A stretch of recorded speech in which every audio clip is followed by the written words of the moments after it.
మనిషి యొక్క శరీరం కొన్ని కోట్ల కణాల యొక్క సముదాయం మేడం. అవునండి. ఈ కణాలు కూడా జీవం ఉంటాయి.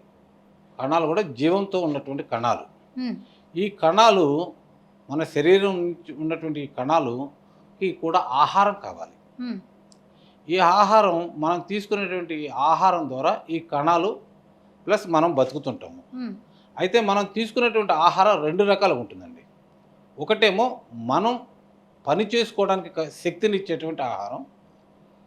రెండోది మన శరీరంలో ఉన్నటువంటి అవయవాలకి శక్తినిచ్చి దాని ద్వారా మనకు కావాల్సినటువంటి శక్తిని ఉత్పత్తి చేసుకునేటువంటి ఆహారం. హుహు. అంటే మనం రోజు ఆహారం తింటాం, అన్నం తింటాం. అన్నం కార్బోహైడ్రేట్స్, ఆ! ప్రోటీన్స్ అని ఉంటాయి.